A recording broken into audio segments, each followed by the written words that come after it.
Claro, fica à vontade. Bom dia. Qual é seu nome? É Dorothy. Dorothy. Você sempre vem passear com seu cachorrinho? É, todo dia eu saio com o Totó e cada dia eu ando em uma direção diferente com ele. Só que sempre encontro uma praça. Por que será? Por que será? Será que o bairro da Vila Formosa não foi projetado para ser assim? Projetado? Como assim? Deixa eu te contar. Nos anos 30, a Companhia Melhoramentos do Brás projetou esse bairro para ser assim.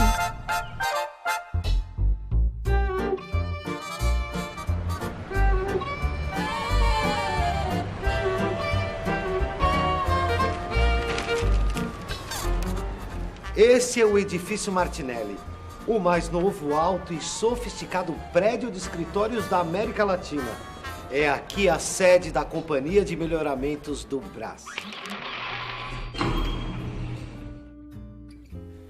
A Companhia de Melhoramentos do Brás foi responsável pela criação de magníficos loteamentos no extremo leste da cidade.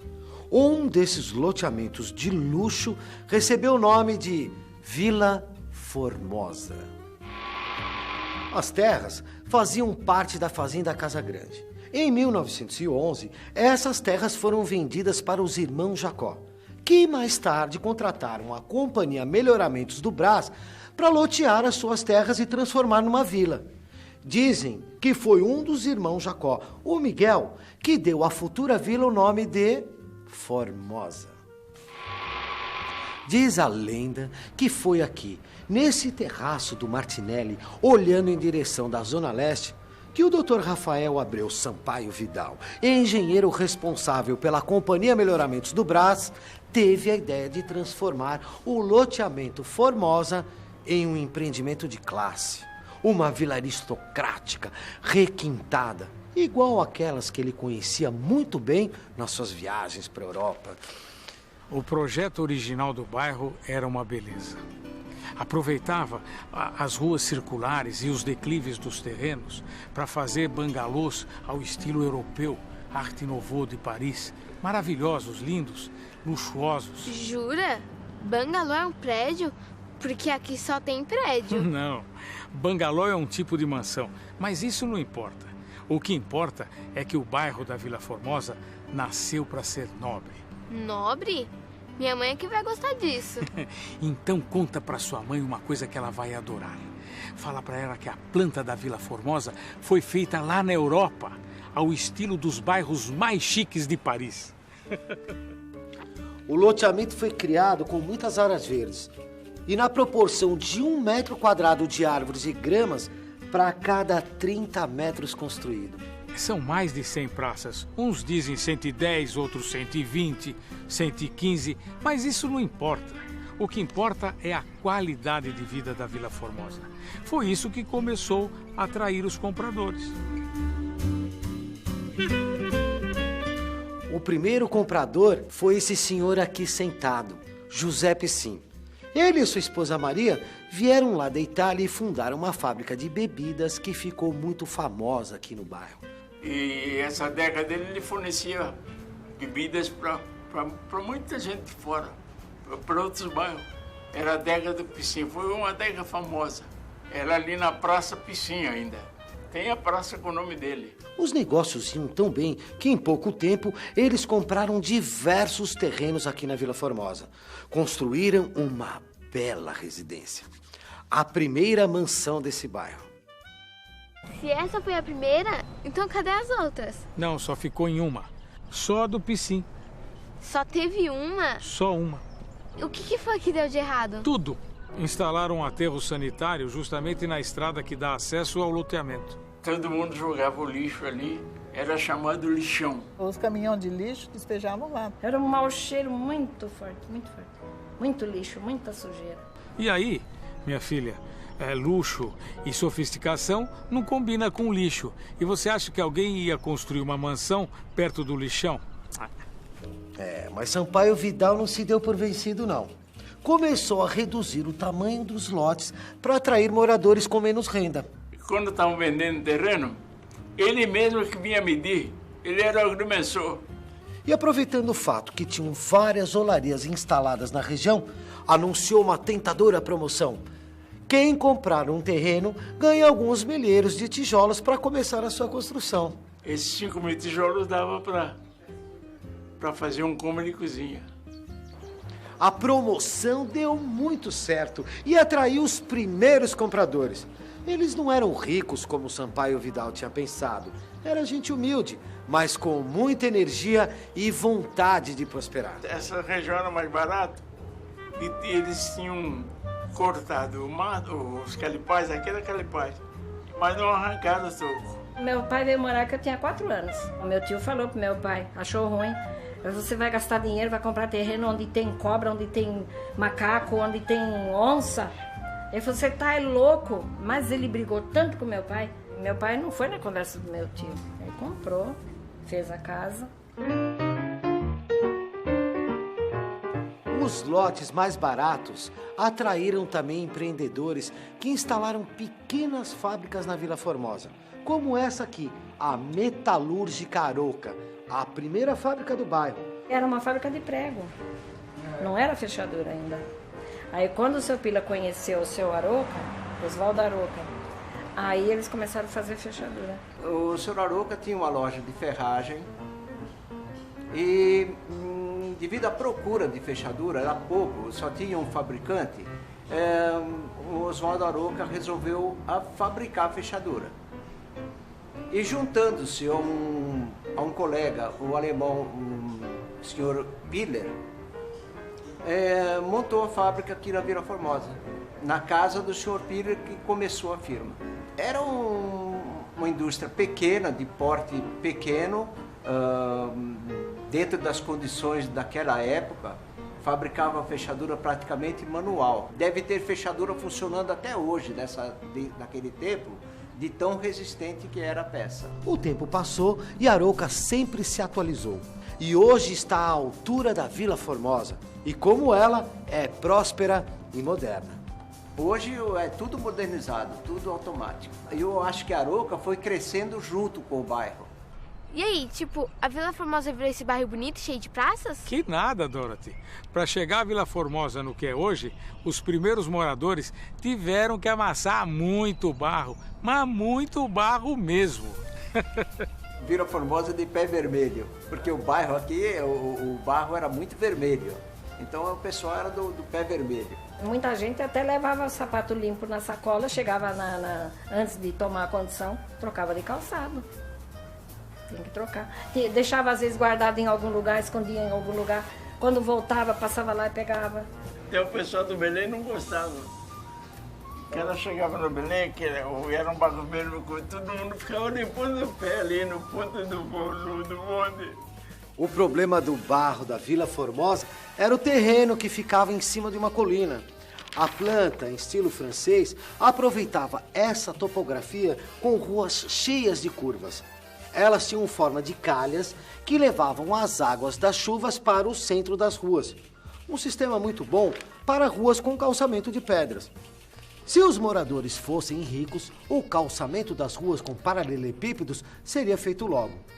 Mas, como os primeiros moradores não tinham muitos recursos, o calçamento demorou muito a ser colocado.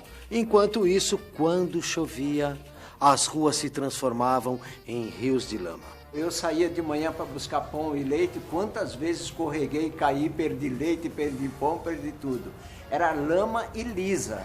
Quando chovia, quase que não podia transitar, né? Então a gente comprava sapato novo, roupa nova e chovia. E a gente saía naquele barreiro. Quando chegava lá na casa da pessoa, todo sujo de barro. Eu me lembro, quando eu era pequena, quando havia casamento, para a noiva sair de casa, se estivesse chovendo, tinha que pegar a noiva no colo, entendeu? Aí alugava-se carro, né? As pessoas não tinham carro. Então alugava o carro ficava mais ou menos, sei lá, uns 100, 300 metros, ficava numa outra rua, né? Aí levava a noiva no colo para passar o barro e colocava a noiva dentro do carro. Então, nesse tempo, Vila Formosa era Vila Penosa. É uma pena, Dorothy, porque o projeto inicial da Vila Formosa era para ter as ruas calçadas e vários carros de luxo passeando por elas. exatamente como é hoje. Sim, exatamente como é hoje. Mas isso há muitos e muitos anos atrás. Décadas.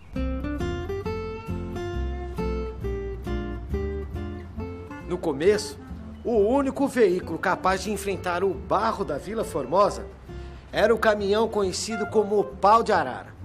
O caminhão era aberto, só tinha uns bancos laterais, aquele banco comprido assim. A R$300 cada uma passagem. Quando encalhava, o pessoal estava em cima do caminhão, descia para empurrar. A hora que saía, subia no caminhão de novo e ia embora. Mulheres iam sentadas, os homens em pé. Mas às vezes tinha aqueles, né, meio abusados. Então meu irmão falou, você não vai, porque eu vejo o comportamento dos homens no caminhão, você não vai de caminhão. Então eu ia a pé. Para se juntar aos caminhões mais tarde, vieram as jardineiras dos irmãos Garcia. Eles criaram uma linha independente com 2 veículos que eles mesmos dirigiam. Eles trabalhavam durante o dia e o ônibus que encrencava à noite, eles ficavam consertando a noite inteira. Já era difícil se locomover para ir. Aí o pouco que tinha era quebrado, então não tinha nada. O transporte foi sempre um sofrimento para os primeiros moradores da Vila Formosa. O problema só foi amenizado na década de 50, quando a aviação Cometa inaugurou as primeiras linhas regulares de ônibus para o bairro. Nossa, então quem viveu aqui nessa época não deve sentir saudade. Bom, do barro e da falta de transportes, isso ninguém sente falta, isso eu te garanto. Mas dos bailes... Bailes? Que bailes? Bailes com a luz de lampião. Eram lindos bailes. Nem mesmo a Segunda Guerra Mundial diminuiu o entusiasmo dos moradores pela Vila Formosa. Em meio aos toques de recolher e o racionamento de combustível, eles promoviam bailes que reuniam muita gente. No meu tempo de jovem, não tinha um sábado que não tivesse um baile. Os bailes eram feitos como? Nas casas. Punha lampião assim nos cantos da casa, pendurava nas paredes. Como o querosene estava racionado pela guerra, quem ia ao baile levava o seu próprio lampião. Então o lampião do dono da casa ia gastar muito, então juntava 5, 6 famílias, era bastante gente. Então cada um dava o seu, emprestava o seu. Ficava aquele escurinho, e naquele escurinho que o pessoal dançava. Não tinha luz, né? Mas tinha muito respeito. Dançava, as moças não saíam para fora, só dentro da sala, né? Era o respeito. E o lixão continuava lá na frente do bairro?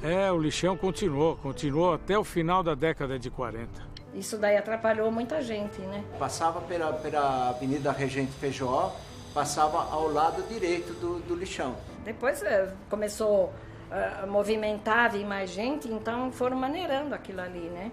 Mas aquele lixão durou muitos anos. Até tinha gente que ia catar papel, coisa para vender, né? Só quando o lixão acabou é que a Vila Formosa começou a progredir. Era final da década de 40 e o comércio se transformava na nova vocação do bairro. E por falar em comércio, eu vou fazer uma entreguinha. O comércio era simplesmente só aqui na Avenida Doutor Eduardo Corte, não tinha outro comércio.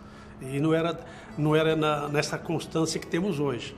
Ela está toda ocupada pelo comércio hoje, a Avenida Eduardo Corte. Naquela época não, tinha 3, 4 terrenos, não tinha comércio, tinha 1 ou 2, era por assim.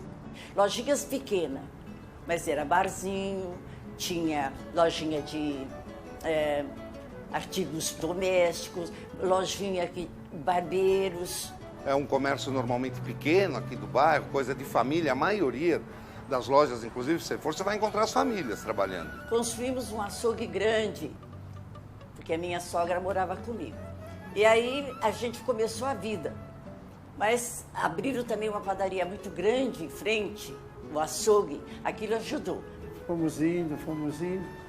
Aí depois, quando veio o asfalto, aí melhorou bastante.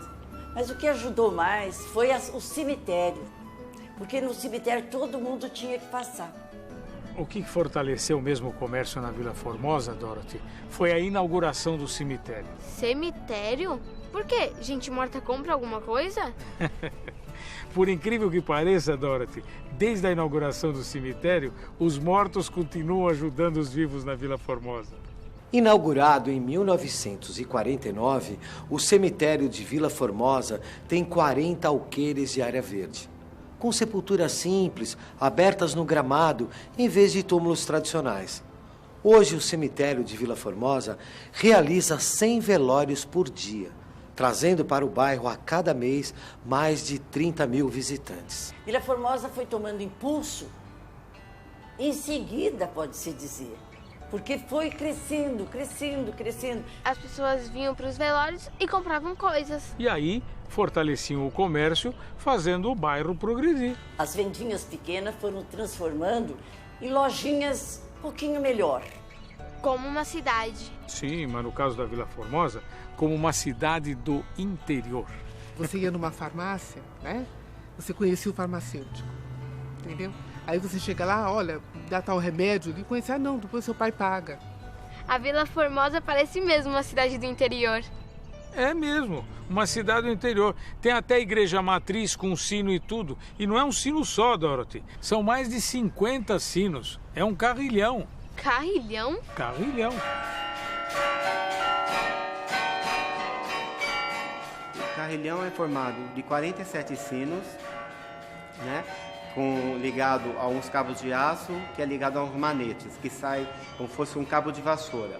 E ele é colocado, saindo do painel, a pessoa vai lá e começa a tocar, a socar eles para poder sair o som. E o som é propagado pelo vento. E quanto mais o vento soprar para um